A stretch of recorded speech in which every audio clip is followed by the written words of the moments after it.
wabarakatuh. Alhamdulillahi rabbil alamin, wa bihi nasta'in, wa la udwana illa 'alal zalimin. Asyhadu an la ilaha illallah wahdahu la syarikalah, wa asyhadu anna Muhammadan abduhu wa rasuluh. Allahumma salli wa sallim wa barik ala sayyidina wa maulana Muhammad wa ala alihi wa ashabihi wa ihtada bihadihi wa istanna bisunnatihi ila yaumiddin, amma ba'd. Kaum muslimin dan muslimat yang dihormati dan dikasihi sekalian, baik adapun pada malam ni insya-Allah kita menyambung kuliah maghrib dengan pengajian kitab Nailul Autar. Kita berpindah ke muka surat 987 dalam bab khutbah Aidil Adha.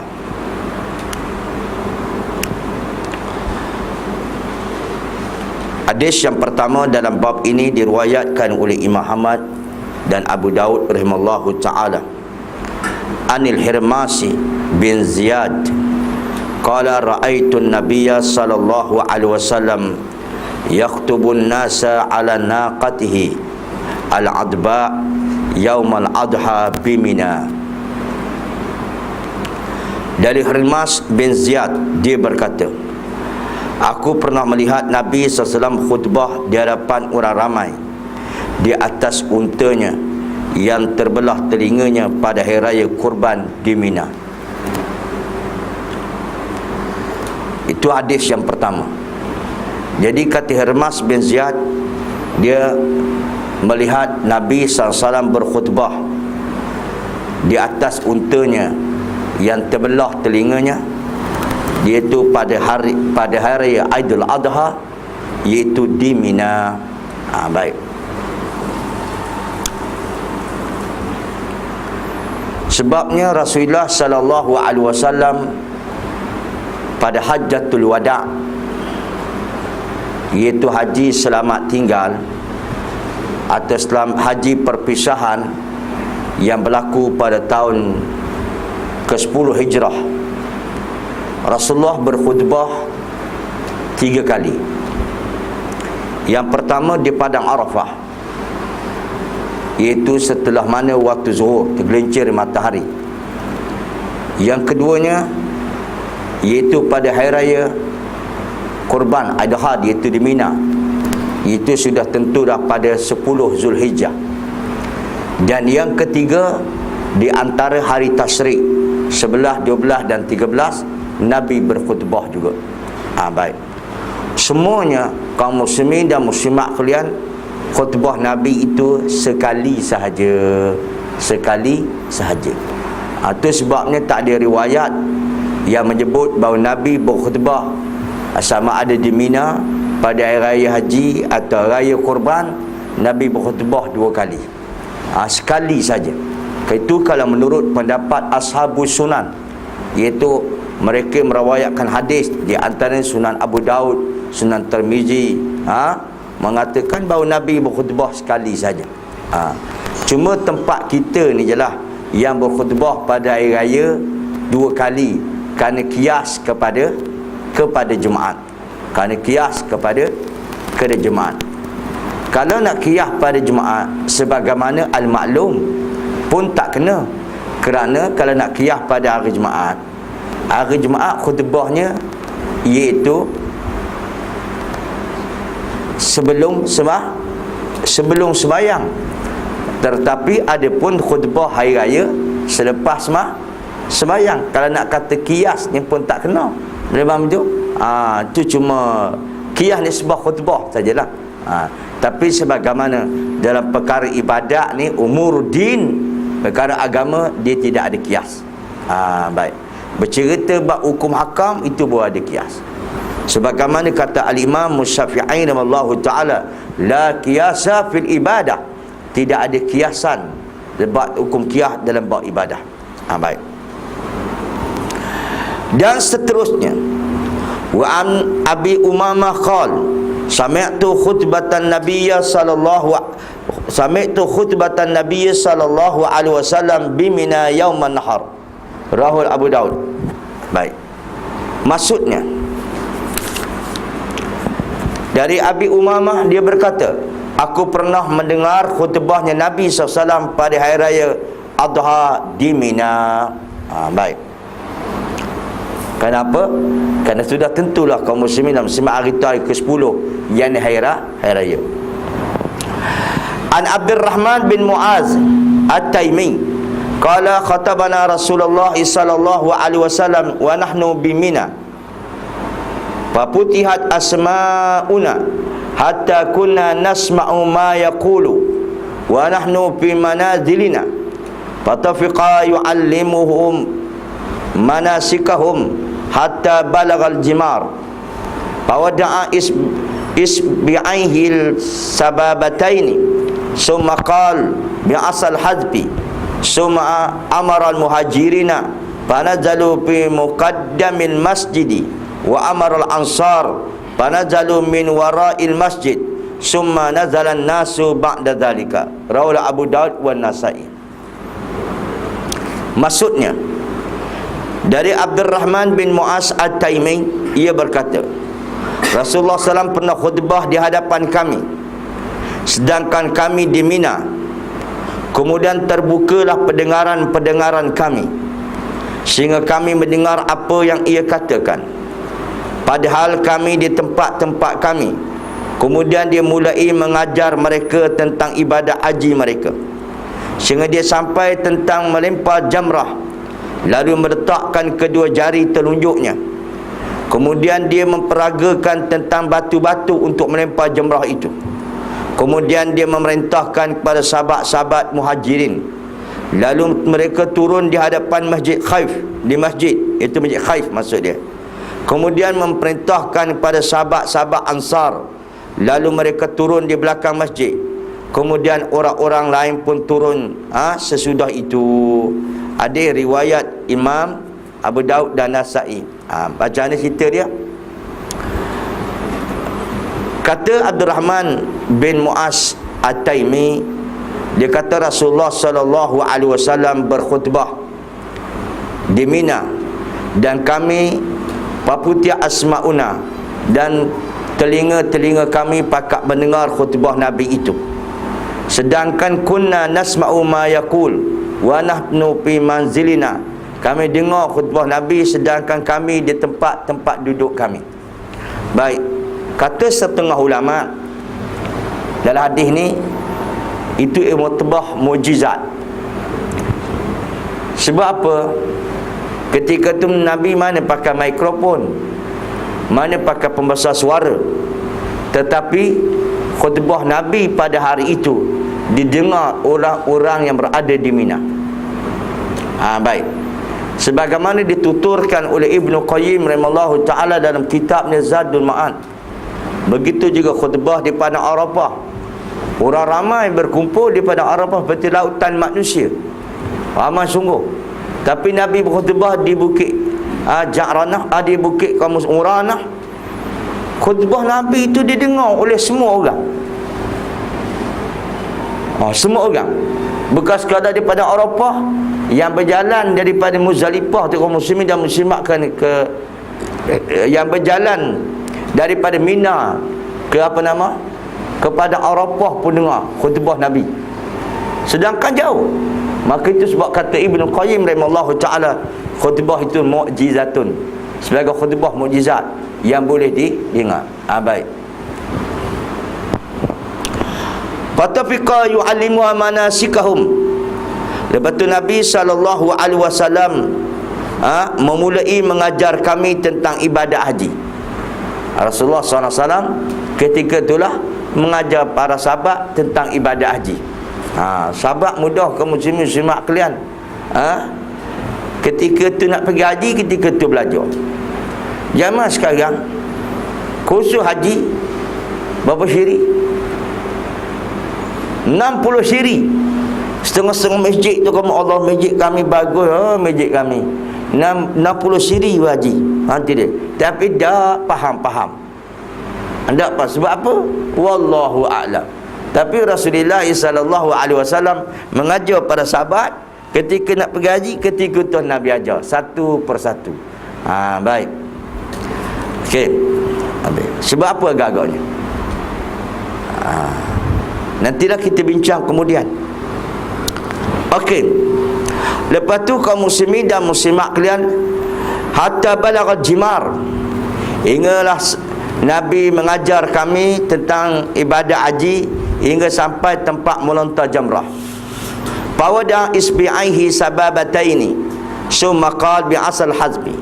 Kemudian Nabi sallallahu alaihi wasallam kata hadis ini,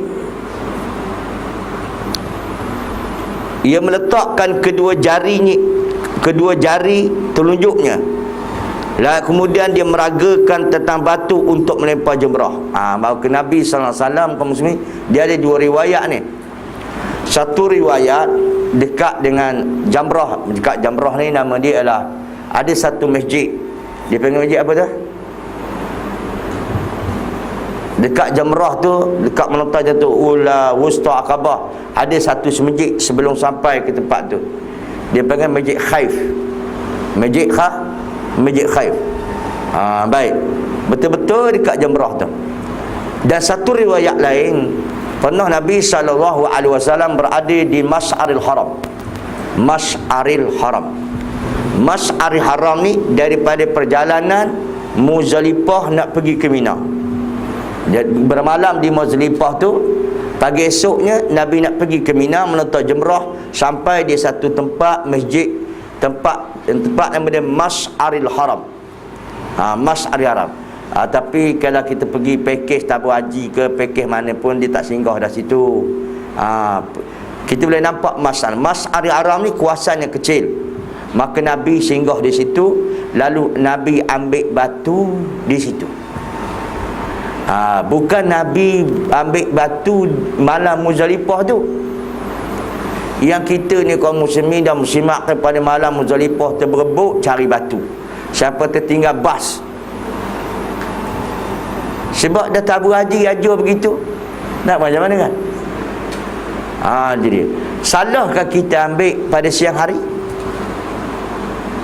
Ibaratkan kaum muslimin dan muslimat satu perkara yang disunatkan atau antara wajib haji. Bila malam di Muzdalifah tu, semua orang cari batu belaka pelik. Jadi bahkan Ibnu Qayyim Al-Jauziyah, kena kata Ibnu Qayyim, jangan kata Ustaz Zain pula. Kalau Ustaz Zain orang segambut lawan sokmo kaum muslimin dan muslimat lah. Apa nama? Ibnu Qayyim kata, dan bukan sunnahnya. Itu sebab Nabi SAW tidur di Muzdalifah, pagi esok Nabi berjalan bergerak sekejap sampai di tempat nama dia Mash'aril Haram. Dia sembang subuh di Muzdalifah. Lepas subuh tu bertolaklah ke Mina. Bertolak Mina tu ada satu tempat nama dia Mash'aril Haram. Ada nama tempat tu. Lalu Rasulullah SAW ambil batu di situ. Ini satu riwayat, ambil batu di situ. Lepas tu Nabi SAW maka letak di tangan dia, tapak tangan dia. Kata Nabi, batu macam ni lah buat melontar, kata Nabi. Dan janganlah kamu melampaui batas dalam agama kamu. La taghlu fi dinikum. Jangan kamu melampaui batas dalam mengerjakan agama kamu. Dan batu yang diambil oleh Nabi itu hasayat. Hasayat ni lah batu kecil seperti mana kacang tanah. Sebetul kacang tanah. Jangan besar ibu kaki, jangan besar daripada tu. Hasayat ni lah kacang tanah. Nabi kata, cara macam ni lah nak melontar ni. Dan jangan kamu la taghlu fi dinikum, jangan kamu melampau dalam agama kamu. Ada kan? Takut lontar dengan selipar perempuan dengan pertama, jangan macam tu. Itu dah lebih. Dan semua perkara-perkara dalam agama pun jangan melampaui batas. Itu sebab Al-Imam Nawawi rahimallahu taala, kalau kita lihat dalam kitabnya Riyadhus Shalihin, dia tulis satu bab. Satu bab, iaitu babnya Al-Iqtisad fil Ibadah. Sedap tajuk dia.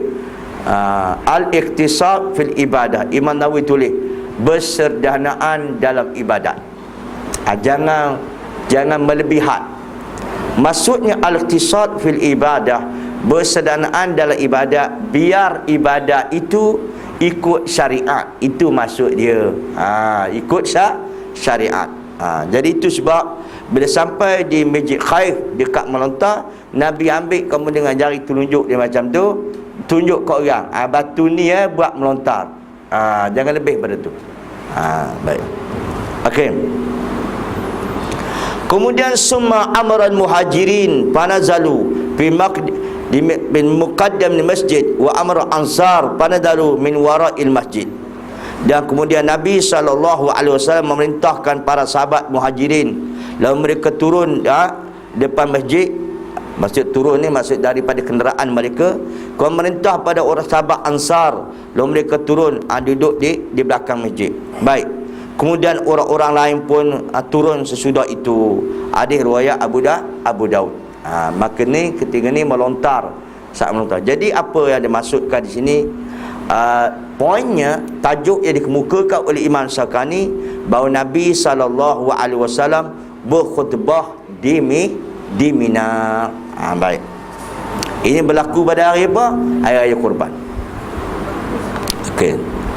Seterusnya, hadis an Abi Bakrah qala khatabana Nabi sallallahu alaihi wasallam yauman nahar faqala atadruna ayu yaumin hada qulna Allah wa rasuluhu a'lam fasakata hatta zananna annahu sayusammihi bighairi ismihi qala alaysa yauman nahar qultu bala qala ayu syahrin hada qulna Allah wa rasuluhu a'lam fasakata hatta zananna annahu sayusammihi bighairi ismihi faqala alaysa dzal hijjah qultu bala qala ayyu baladin hada qulna Allah wa rasuluhu a'lam fasakata hatta zananna annahu sayusammihi bighairi ismihi faqala alaysatil balad qulna bala qala fa inna dima'akum wa amwalakum alaykum haramun ka hurmati yaumikum hadha fi syahrikum hadha fi baladikum hadha ila yaumi talqauna rabbakum ala hal ballagtu qalu na'am qala Allahumma syahad falyuballighi syahidul ghaib farubba muballaghin aw amin sami'in fala tarji'u ba'di kufara yadribu ba'dukum riqaba ba'd. Baik, rawahul Ahmad Bukhari. Ini pun khutbah Nabi. Di mana ni? Iaitu di Mina juga, Yaumun Nahar. Baik. Dari Abi Bakrah dia berkata, Nabi SAW berkhutbah di hadapan kami pada hari Raya Adha. Kemudian dia bertanya, tahukah kamu hari apa ini? Kami menjawab, Allah dan Rasulnya yang lebih tahu. Lalu dia diam sehingga kami mengira bahawa ia akan memberi nama dengan nama lainnya. Kemudian dia bertanya lagi, bulan apa ni? Kami menjawab, Allah dan Rasulnya yang lebih mengetahui. Kemudian dia diam sampai kami mengira bahawa dia akan memberikan nama dengan nama lain. Lalu bertanya, bukankah ini bulan Zulhijjah? Kami menjawab, benar. Dia bertanya lagi, negeri apa ini? Kami menjawab, Allah dan Rasulnya yang telah lebih yang mengetahui. Kemudian dia diam sampai kami mengira bahawa dia akan berikan nama dengan nama yang lain. Lalu dia bertanya, bukankah ini tanah haram? Kami menjawab, benar. Ia bersabda, sungguhnya darahmu dan hartamu adalah haram atas kamu sebagaimana haramnya hari ini, di bulan ini, dan negerimu ini, sampai kamu bertemu dengan Tuhan. Ingatlah, tidakkah aku telah menyampaikannya? Mereka menjawab, ya. Lalu ia bersabda, ya Allah, saksikanlah, maka hendaklah yang hadir menyampaikan pada yang gaib, kerana banyak orang, ramai orang yang beritahu itu lebih memerhati daripada orang yang mendengar sendiri. Lalu janganlah sepeninggal nanti kamu kembali menjadi kafir yang saling memukul leher satu terhadap yang lain, iaitu maksud membunuh. Okey, ini isi khutbah Nabi. Nak mengatakan cerita sekarang ni masih lagi bercara tentang khutbah pada hari raya Aidul Adha. Maka Nabi SAW pada hari nahar. Hari nahar ni ialah hari penyembelihan kurban, iaitu hari raya Adha. Nabi berkhutbah. Nabi khutbah macam mana? Mula-mula sekali kaum muslimin dan muslimat kalian, Rasulullah sallallahu alaihi wasallam baginda melontar jamrah dulu. Baginda melontar jamrah dulu. Lepas melontar jamratul aqabah, sebab hari 10 tu cuma Nabi melontar, kita melontar satu jamrah saja. Hari ke-10, iaitu hari nahar dipanggil. Iaitu hari apa? Hari nahar, melontar jamratul aqabah saja. Hari 11, 12 baru melontar 3 jamrah. Lepas Nabi SAW, kaum muslimin dan muslimat kalian, baginda melontar. Lepas tu Rasulullah pun mencukur rambutnya. Lepas tu Rasulullah pun berkorban. Rasulullah balik ke Mina, kaum muslimin dan muslimat kalian, baginda mencukur rambutnya dan Rasulullah pun menyembelih korban. Lepas tu Rasulullah pun berkhutbah. Berkhutbah.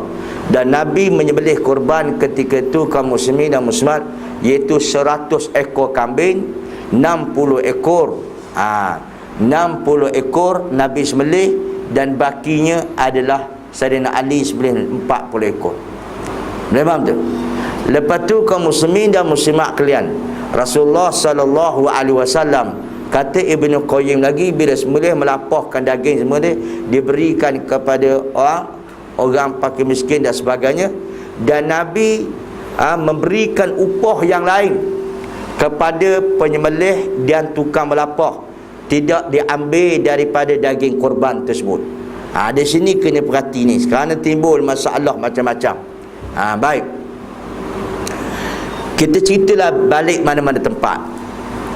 Sebab dalam masalah kurban ni, Nabi melarang daging kurban untuk dijual beli.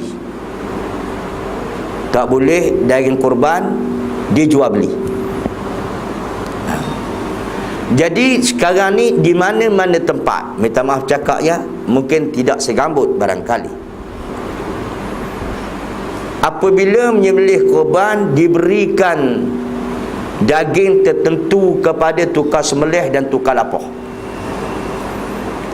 Kalau balik Terengganu, kaum muslimin dan muslimat kalian, ekor, barang dalaman, kepala lembu, ini untuk tukar sembelih dan tukar lapah. Kalau diberikan khusus untuk dia sebagai upah benda macam tu, ini hukum dia tak boleh. Faham tu? Sebab Nabi SAW melarang jual beli. Kurban tak judi. Upah ada tak termasuk jual beli? Kalau beri upah tu masuk jual beli tidak? Dia masuk jual beli. Tu sebabnya kaum muslimin kena ambil perhatian betul-betul. Contohnya tukar lapah. Kalau dia ambil daging sebagaimana dia agihkan daging, tak ada masalah. Tapi jangan beri tukar lapah ni dia lebih sedikit daripada yang bagian yang lain. Sebab apa? Sebab dia tukar lapah, kita beri lebih sikit. Tak boleh tu. Boleh faham tu? Kalau nak beri sekadar agihan seperti mana orang lain, orang ni dapat sekilo sebagai agih daging, dia tukar lapah dia dapat, tu tak ada masalah. Tapi jangan beri lebih. Kenapa? Kita kena beri tukar lapah ni 2 kilo, semua naik sekilo. Sebab apa? Sebab tukar lapah sebagai mana seperti upah, itu tak boleh. Kalau kita nak beri daging juga, tapi beri sama atau beri duit lain. Ni masalah dia. Yang ni tak dapat dilihat lagi. Itu sebabnya apabila Dr. Mazhar, saya sekali sebut nama dia, saya ingat dia pencetus rumah lah, pencetus rumah, bukan penghibur rumah. Dia ada pencetus rumah satu, penghibur rumah satu. Tahu? Jangan marah ya. Itu Ustaz Nur Syam, apa nama Ustaz apa Nur Syam, apa nama dia? Orang Padang ke? Tuan Padang. Sedap juga dia dalam begitu.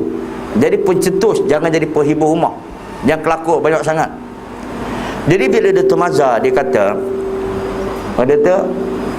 menjadi satu kesalahan diberikan daging-daging tertentu bagi tukar sembelih dan tukar lapah, ini tidak boleh. Jadi benda amalan ni kemudian jadi isu masyarakat, seluruh masyarakat. Tapi tak ada seorang Tok Mufti pun tegur. Itu jadi masalahnya. Bukan dia tak tegur, kemungkinan tak perasan barangkali. Jadi sebab apa tak boleh? Sebab masalah sabda Nabi SAW tidak membenarkan daging korban ni dibuat jual beli. Jadi bukankan upah termasuk dalam buat jual beli. Jadi beri sama rata kaum muslimin dan muslimat kalian, tak ada masalah, beri juga, tapi jangan beri lebih disebabkan dia melapor. Itu tak boleh. Lebih tu sekali dia buat melapor tu upah lah, itu tak dibenarkan. Baik. Jadi kalau dia kita nak beri lebih juga, beri duit lain lah, berilah RM20 dia sebagai, tapi daging boleh ambil sekadarnya. Tapi jangan macam biasalah agihan pada orang lain. Itu kena cermat.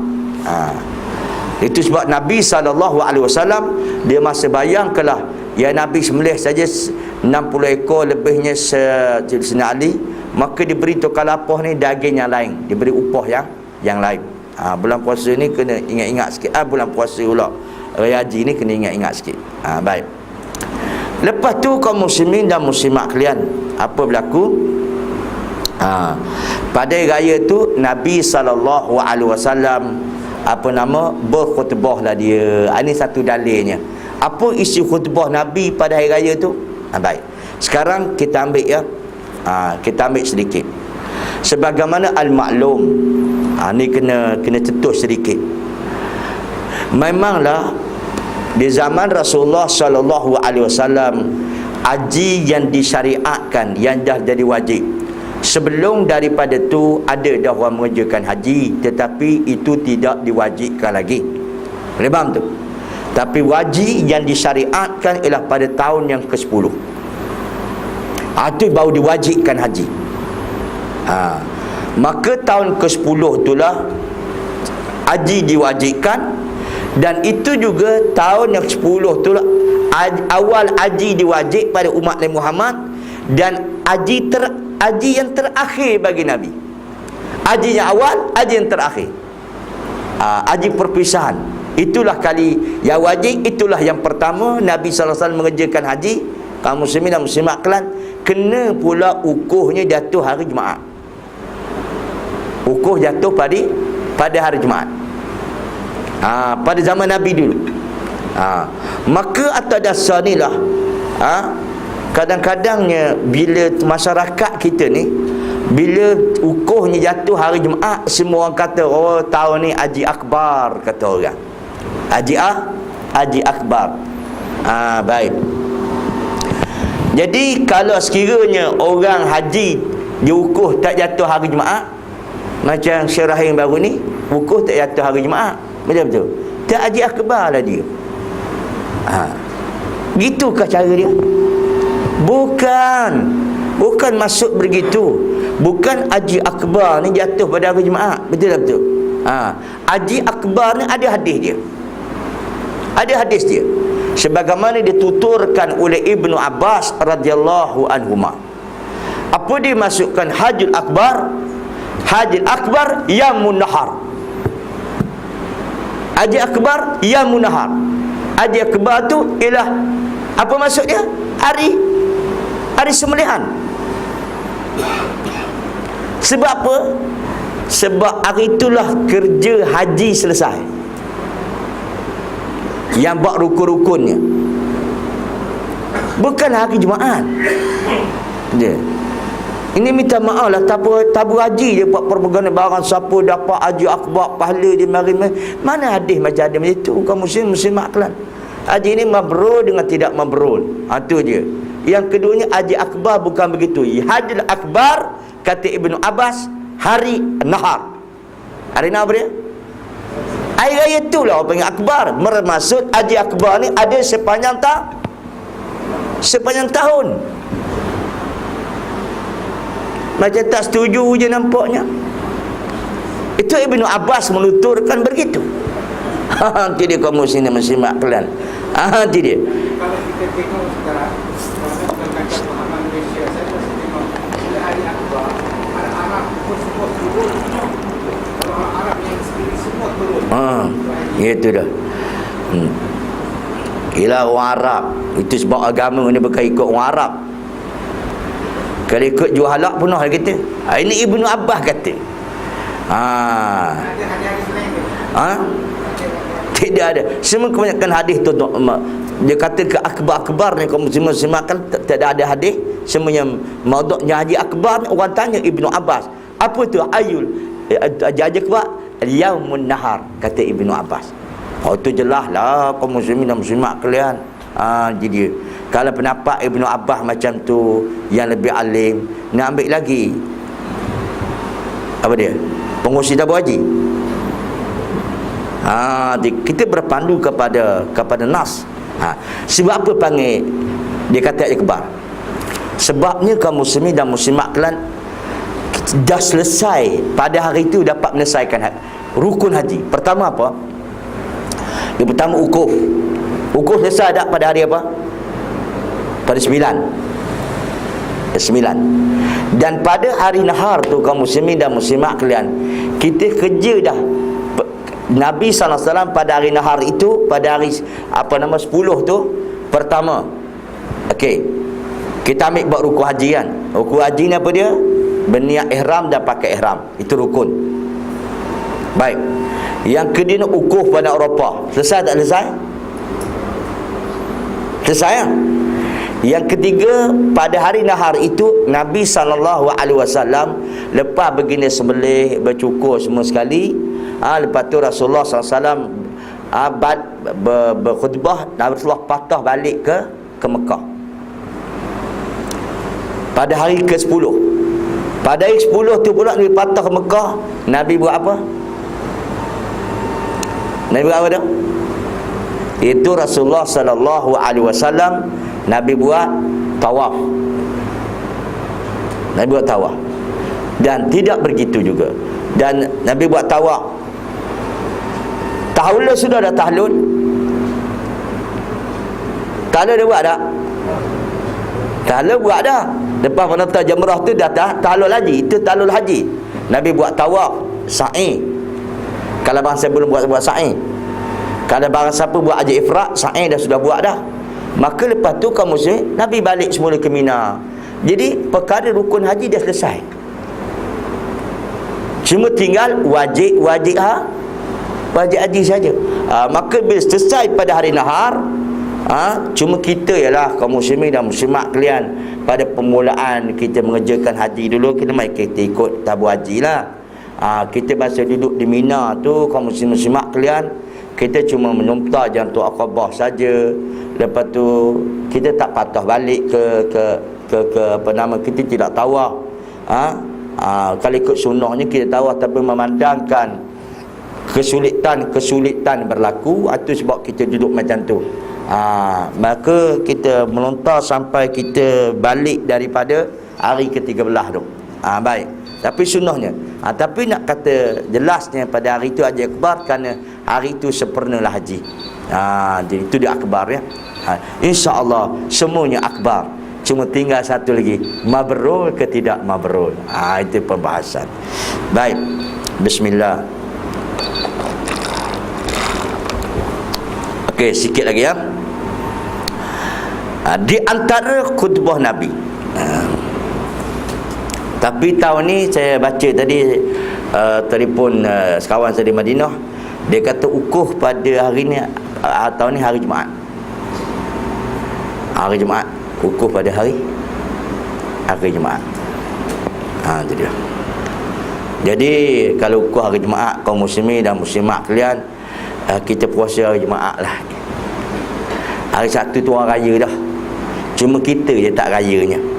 Kita raya hari Ahad. Sebab Nabi kata sumu yaumal Arafah. Puasalah kamu pada hari Arafah. Kalau puasa Eropah, Arafah duduk mana? Duduk Malaysia ke duduk di mana? Nabi kata sumu yaumar. Sebab cantiknya Rasulullah tak kata sumu yauma tasik min Zulhijjah. Puasalah kamu pada hari 9 bulan Zulhijjah. Sedangkan hari ke-9 orang ukur. Tapi Nabi tak kata begitu. Sebab hari 9 ni banyak sangat negeri dia. Indonesia lain, tempat kita lain. Itu sebabnya puasalah pada hari Arafah. Tapi kalau sekiranya berpuasa bulan Ramadan, ini kita pandu pada nak bulan kita. Sumu liudatikum wa uftiru liudatikum. Naklah kamu puasa tengok anak bulan kamu, dan kamu berbuka tengok bulan kamu, iaitu raya. Tapi kalau raya haji ni, Tok Syekh kami dulu, dia kata kita puasalah pada hari Arafah ikut orang sana. Tetapi pada zaman Mufti Haji Nur Kelantan, pernah dengar tak dia kata? Mufti yang paling backing berdasar pada ilmu dia. Bukan backing tak ada ilmu. Jadi ingat tak satu rancangan dulu di RTM, Nidaul Islam? Ingat dah? Tak ingat? Mudah rupanya kita ni. Betul tak betul? Rancangan Nidaul Islam ketika tu umur saya dalam belasan tahun lagi lah. Sekarang pun bukan tua, habis belasan dah. Berpuluhan. Boleh tahu. Mufti Haji Nur Kelantan dulu, Muslimat Kelantan, kalau puasa raya ni dia pandu pada Saudi. Ingat lagi, tunggu sana dulu baru menetapkan raya. Jadi bila dia tak ada, sebab dia ni backing kaum muslimat Kelantan. Tapi ilmu dia kemah. Kan dia mengaji India, kau mengaji hadis tu. Allahu Akbar. Ramai orang takut dekat dia sebab keilmuan dia. Tunggu dulu. Bila tak ada dia tu, hanya tukar balik dah. Bertengok anak bulan kita dia Malaysia tu. Kalau raya haji, raya puasa, tak apalah. Punya pendapat lah kaum muslimat. Dan saya tak dapat nafi juga ada sahabat-sahabat pendapat lain, betul-betul. Tapi confirmnya ketenangan jiwa, sebab Nabi kata puasa pada hari Arafah. Kalau kita puasa kaum muslimin dan muslimat kalian, orang Arafah ni, ustaz, kan ada perbezaan masa. Ya, ada perbezaan masa, tapi jangan perbezaan hari. Tuan-tuan cuba kaji matematik. Nak kaji matematik kan? Boleh? Syarah hadis ni tak habis lah. Syarah kemudian hadis ni. Matematik kan? Okey. Kita ni cepat dulu ke awal dulu? Cepat dulu ke atau kita lewat? Cepat berapa jam? 5 jam atau 6 jam lah mudah-mudah. Okey, kita ambil matematik dia. Kalau kita sekiranya kita puasa kamu, sebab kita ni awal kita cepat 5 jam kan, 6 jam. Kalau di sana kita kata hari Arafah, okey, kita kata besok hari Jumaat ni, besok hari Arafah. Okey, itu hari yang ke-9. Kita di sini, okey, kalau sana hari Arafah kita kata hari Jumaat ya, hari Jumaat. Bermulanya kita kata pada waktu subuh. Waktu subuh. Subuh di sana pukul berapa? 4:30. Ya. Kita di sini ke sini pukul apa? Sebab kita awal dulu. Kita sebelum ke? Kita awal. Yang sana dah subuh. Kita dah 10 pagi. 10 pagi sini kan? Okey, cantik. Maksudnya sana subuh, kita dah 10 pagi. Di sana hari Arafah, kita sini pukul 10 pagi. Okey. Boleh faham matematik tu? Boleh.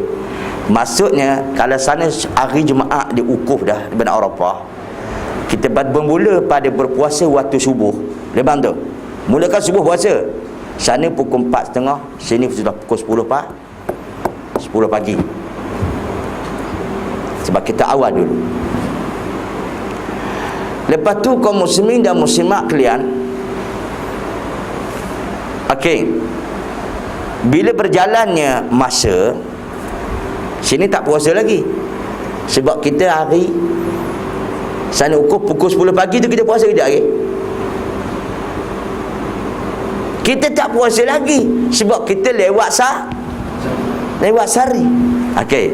Sedangkan sana ukur sini pukul 10 pagi, patut kita puasa dah. Okey. Lepas tu kaum muslimin dan muslimat kalian, apabila waktu ukur ni habis pukul apa? Keesokan harinya kan? Keesokan harinya sebelum subuh pukul 4:30 lah. 4:30 hari apa?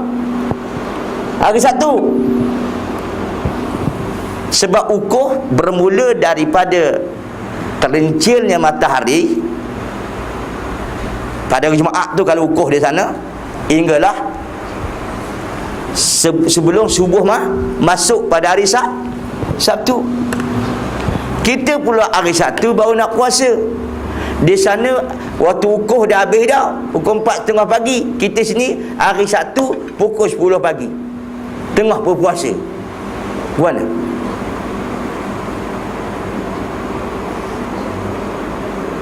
Sana dah habis waktu ukur dah raya dah. Kita 10 pagi hari Sabtu baru nak puasa Yaum Arafah. Itu matematik. Jadi itu sebabnya kaum muslimin dan muslimat kalian, lebih sedaplah hati. Kita pandulah ukur di sana. Kalau hari Jumaat kita puasa hari Jumaat lebih baik, dan kita puasa pula Khamis Jumaat. Sebab Rasulullah sallallahu alaihi wasallam pernah berkata, jangan puasa pada hari Jumaat kecuali puasa sebelumnya sehari dan puasa selepasnya sehari. Bermaksud Satu dah raya dah, kami Jumaat lah. Oh, ini muti segambut beripat tua ni. Macam-macam kaum muslimin dan muslimat kalian. Jadi sedangkan itu dah hari raya dah. Cuma kita jangan buat hari raya lah, nanti jadi masalah pula. Tangguhkan hari Ahad kita raya. Jadi yang lebih ketenangan jiwa dari sudut pembahasan, lebih baik kita puasa Khamis dengan Jumaat. Kalau hari Sabtu kan ada hari larangan Nabi dalam puasa pada hari Sabtu kan? Ya. Kalau hari Arafah tu jatuh pada hari Sabtu, kita puasa Jumaat Sabtu. Itu sebab Nabi kata jangan puasa hari Jumaat melainkan sebelum atau selepasnya. Kalau hari Sabtu larang, kita puasa Jumaat Sabtu tak apa. Habis.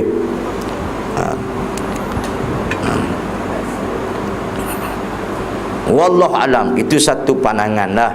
Tapi itu bagi saya menenangkan jiwa. Tapi kalau ada ustaz-ustaz lain, mana boleh kita tengok anak bulan kita, wallahu alam, itu pandangan yang lain lah, kaum muslimat kalian. Tapi yang ni kita tengok pembahasan ulama yang ustaz lah. Baik. Okey.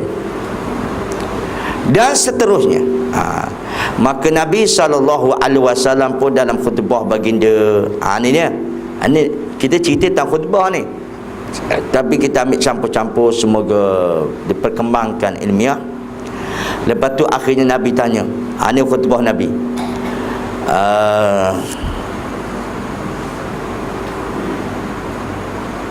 atadruna ayu yaumin hadha? Nabi kata, kamu tahu tak hari ni hari apa? Para sahabat pun senyap je. Sambil berkata, Allah dan Rasul yang mengetahui. Nabi pun diam. Nabi tanya para sahabat, kamu tahu tak hari apa hari ni? Kalau sahabat kata, Allah dan Rasul mengetahui. Nabi pun diam. Masa Nabi diam tu, seolah-olahnya kami ingatkan Nabi menamakan hari ini dengan hari yang lain. Lepas tu akhirnya, alaisa yauman nahar? Bukankah hari ini hari nahar, hari raya kurban? Qulna bala, ya wahai Rasulullah. Baik. Kemudian Nabi tanya, ayu syahrin hadha? Bulan apakah ni? Memanglah pandangan para sahabat bulan Zulhijjah, tapi takut Nabi tukar nama lain. Maka wallah Allah wa rasul a'lam, Allah dan Rasul dia saja yang mengetahuinya. Maka Nabi diam, seolah-olah kata para sahabat, kami sangka Nabi nak beri nama lain. Maka Nabi kata, alaisa Zulhijjah? Bukan kena bulan Zulhijjah? Ya, kata para sahabat. Lepas tu, ayu baladin hadha? Ini negeri apa ni? Qulna Allah Rasul alam. Kata para sahabat, Allah dan Rasul saya mengetahuinya. Pasal kata Nabi-Nabi diam hatta zananna sayusami bi ghairi ismihi. Bahawa kami rasa Nabi diam tu bahawa Mekah, sedangkan para sahabat tahu itu Mekah, takut tukar nama. Alaisatil baldat alaisatil baldah, bukankah ini negeri Mekah? Baik. Qulna bala. Lepas tu kata Nabi SAW, inna dima'akum wa amwalakum alaikum haramun karumati yaumikum hada fi syahrikum hada fi baladikum hada ila yaumil talqauna rabbakum ala hal balagtu. Maka Nabi kata, sesungguhnya pada hari ini khutbah Nabi ni, darah kamu, harta kamu, dan juga kehormatan kamu pada hari ini, haramnya seperti haramnya pada bulan ini, seperti haramnya Mekah ni tanah haram, hingga sampai kamu bertemu dengan Tuhan kamu. Ingat no, bermaksud di sini diharamkan bagi kamu menumpahkan darah, tak boleh. Maksudnya pada hari ini, dan diharamkan kamu akan merampas harta orang, dan diharamkan kamu juga iaitu seperti karumati. Dan satu riwayat, diharamkan juga kamu akan maruah orang. Maruah orang kena jaga juga. Dia faham tu? Darah, maruah kena jaga. Tu sebab maruah orang ni kena jaga. Tu sebab kita ni kaum muslimin, Allahu Akbar. Saya cakap tu terang ni, saya tak taksub. Ya benar tetap benar, salah tak sebelah. Jangan sampai melampau dalam bab doa, jangan melampau bab ibadat, jangan melampau ikut syariat. Ini sampai berdoa laknat orang ni, aku dah kenal lama dah. Betul. Ya Allah, hancurkanlah Mak Sabu. Apa pesen doa lagu tu? Ya Allah, laknatkan Syarif Suhaib. Apa pesen doa lagu tu? Islam aja ke doa lagu tidak? Jangan terlampau berlebihan dalam agama. Betul tak betul? Jangan doa laknat lah. Tak ada orang Islam, kaum muslim dan muslimat kalian. Ya memang Nabi ada doa, tapi untuk siapa? Untuk siapa? Untuk Abu Jahal, ya Nabi dah sebut. Tapi untuk doa laknat orang ni, kalau dia masih muslim, mendirikan solat, kaum muslimin dan muslimat kalian, jangan laknat dia. Na'udzubillah. Itu dia. Kalau nak marah sangat, gini cara doa dia. Kalau nak marah sangat, Allahumma alaika, ya Allah, ke atas engkau lah si fulan. Kata Allah. Bila Allah nak beri daya, itu hak Allah. Kalau Allah Ta'ala nak laknat, itu hak Allah. Jangan sebarangan terlampau sangat. Orang kata mulut celupa, kita ikut garis syariat. Jangan dia kata ke na'udzubillah. Dia bercanggah dengan orang sikit, bukan bercanggah dalam masalah akidah, bukan canggah dalam masalah syariah, bercanggah dari sudut pemikiran. Itu pun melanat orang. Macam tak setuju je nampaknya. Kamu muslimat. Saya tidak taksub benda tu ni masalah kaum muslimin dan muslimat kalian. Jadi dia. Okey? Lepas tu buat nama samaran. Nama samaran buat kaum muslimat kalian. Tak tahulah, macam tidak mengikuti perkembangan dia nampaknya. Baiklah, perli-perli sudahlah kaum muslim. Jangan. Baik. Kalau nak kata beginilah, kalau dia zoling sangat, kata beginilah, Allahumma alaika bizulmi wa zalimin. Ya Allah, ke atas engkau lah kezaliman dan orang-orang yang zalim. Itu bolehlah kamu muslim pulang pada Allah. Ini ya Allahu Akbar, kamu muslim takut dengar. Ada? Ambil buat malu orang Islam je. Buat malu orang Islam. Benda-benda tu jadi laknat kat orang buat apa? Jadi. Habis tu, sebab Nabi kata diharamkan darah kamu, harta kamu seperti haramnya pada hari ini, pada bulan ini dan pada negara ini. Ija kamu haramnya sampai kamu berjumpa dengan Tuhan kamu, ila sampai hari kiamat. Alhamdulillah. Itu kaum muslimin, benda hadis ni memang tepatlah, Rasulullah tepat.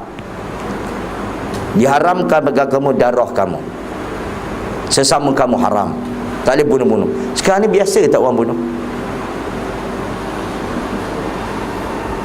Itu sebab kata Nabi SAW akan sampai satu zaman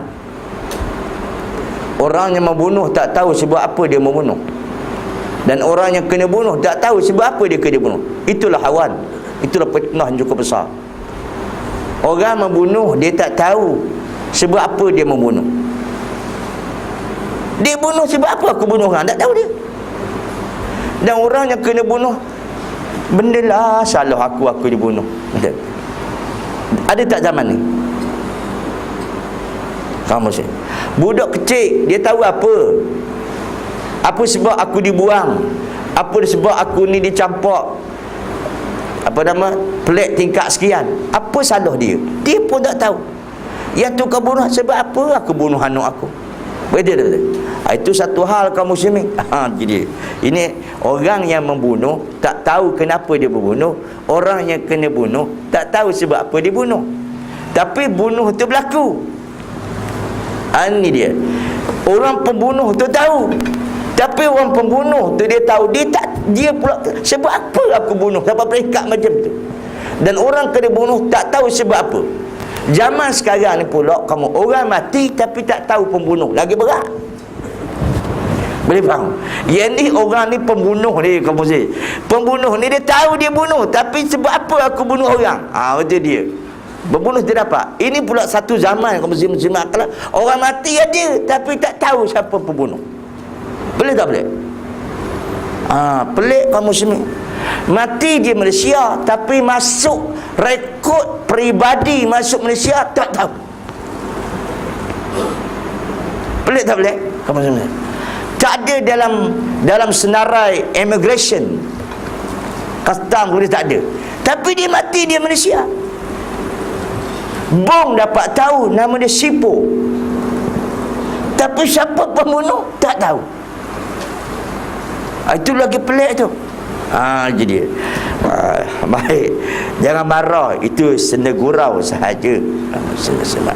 Siang ke dia tak tahu siapa juga menupa. Saya pelik kamu sini. Mangkali dia terbang barangkali.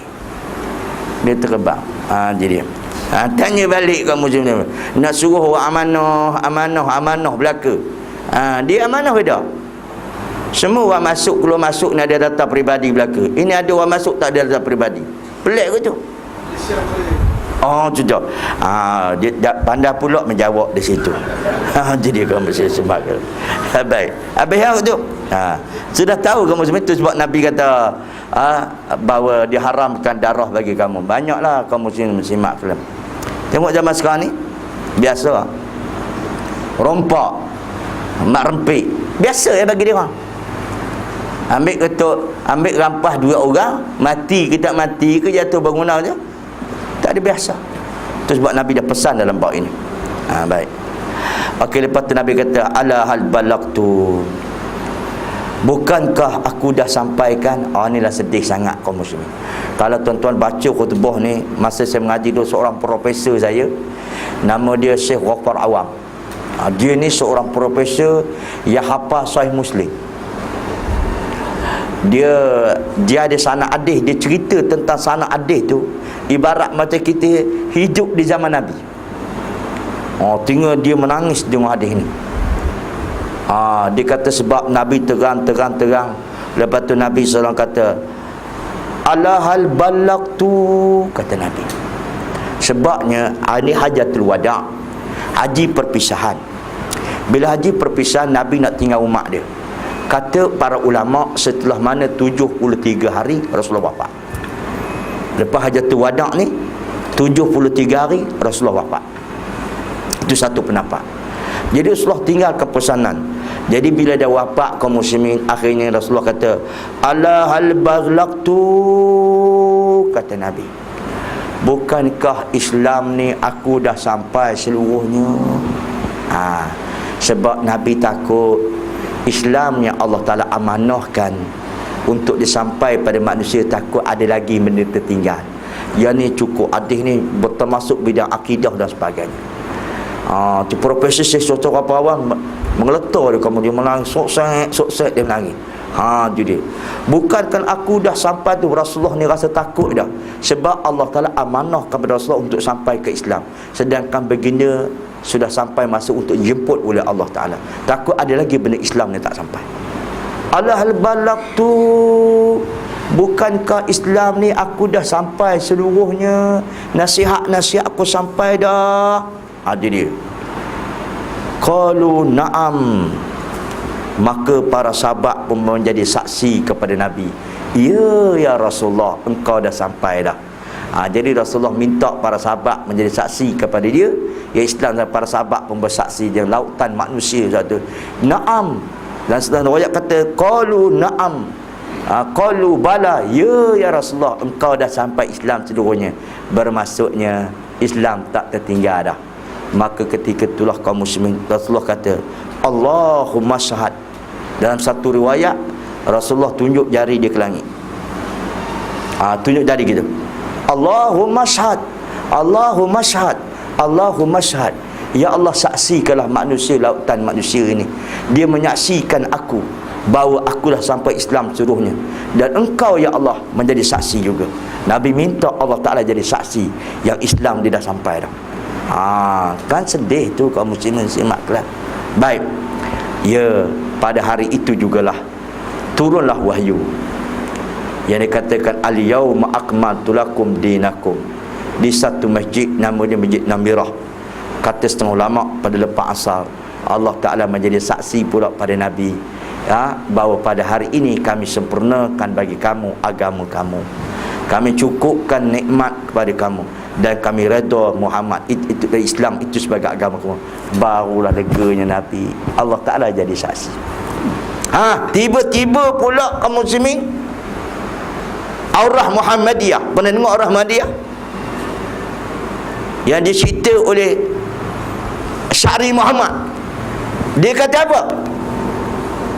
Dia kata bahawasanya Aurah Muhammadiyah ini, Nabi SAW beri kepada Syekh Muhammad Saleh, kepada Syekh Suhaimi di dalam Kaabah dalam keadaan yaqazah. Ini Aurah Muhammadiyah ni dalam keadaan jaga.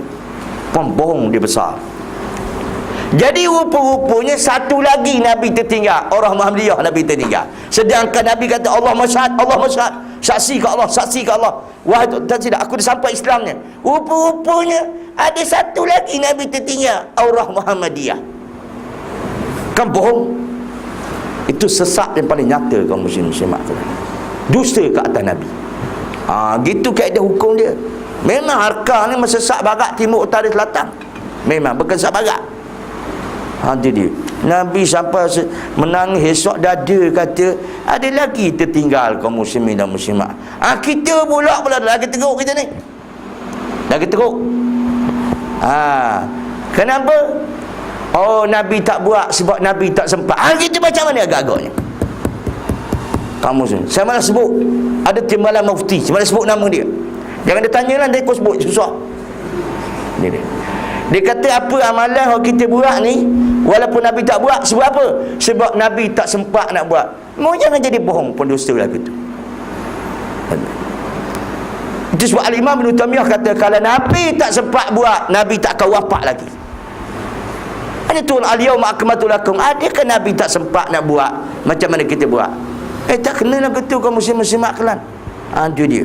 Kalau timbalan mufti cakap lagu tu berat. Betul-betul. Timbalan mufti jawatan dia, ilmu lain, betul-betul. Ada tak orang tidak mufti, sedar ilmu dia. Banyak kaum muslimin dan muslimat kelan. Itu dia. Dan tu Syekh Rahim, tak je mufti tapi sedar. Betul-betul. Tapi Syafi'iyah tu tak tahan ni, betul-betul. Jadi I'm sorry. Jadi baik. Itu permasalahannya. Kamu jangan kata begitu. Jadi kesimpulannya boleh buat kaum muslimin, yang Nabi buat secara sahih pun kita tak mampu nak buat dah. Kenapa boleh buat yang Nabi tak buat? Yang Nabi buat ni kita buat dah ke tak? Ini tak nak jawab pula kaum muslim. Pun kita tak mampu nak buat kaum muslimat kalau yang Nabi buat tu. Bila kita tak mampu buat, kenapa kita boleh buat Nabi tak buat? Sedangkan dia berbuat pun kita tak nak buat. Itu dia. Itu sebabnya kaum muslim dan muslimat kelan Nabi alhamdulillah tenang jiwanya sebab Islam dah sampai seluruhnya. Baik. Kemudian bal yubalighu syahid al-ghaib Farbama mubaligh aw amin sami'in, dan hendaklah orang yang hadir pada hari ini sampai pada orang yang tak hadir. Tengok, benda perkataan aku ni, Islam ni, sampaikanlah kepada orang yang tidak hadir, orang tak ada. Jadi itu sebabnya kaum muslimin dan muslimat kalian, kalau sekira nak sampai Islam kena ada toliyah juga. Jawapannya tak sampai dah Islam. Kalau dah menyampai ke Islam, menetapkan harga, tak sampai.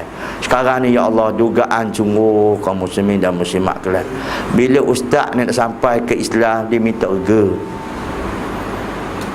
Dah jadi orang kata apa? Apa ni? Celebrity. Dah jadi masuk TV ni.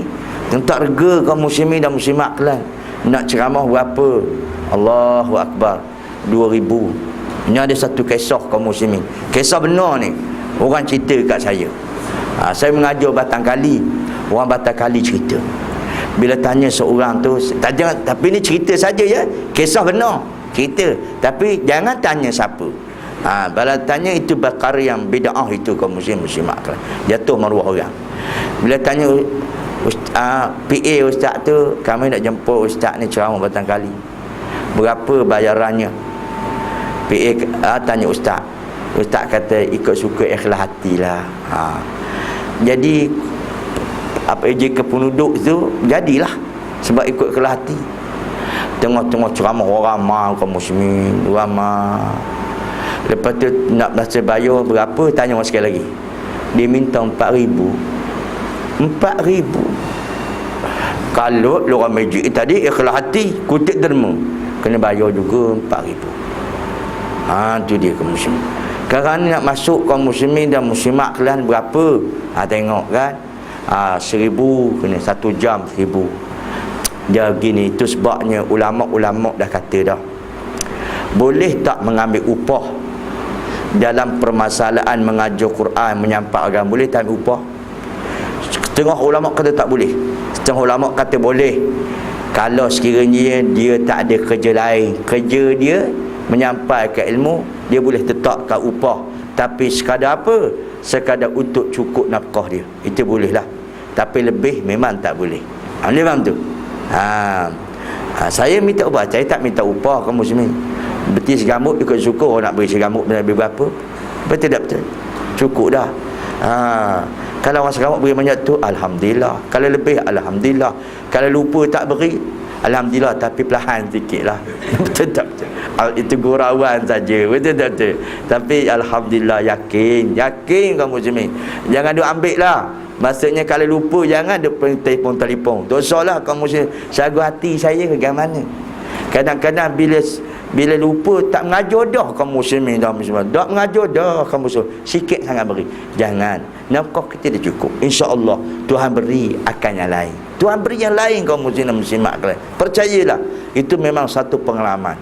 Satu pengalaman yang boleh dikongsikan. Betul tak betul? Jadi baik. Okey. Ini telefon. Sagu hati saya tak beri ke? Ada ke lagu tu kaum muslimin dan muslimat?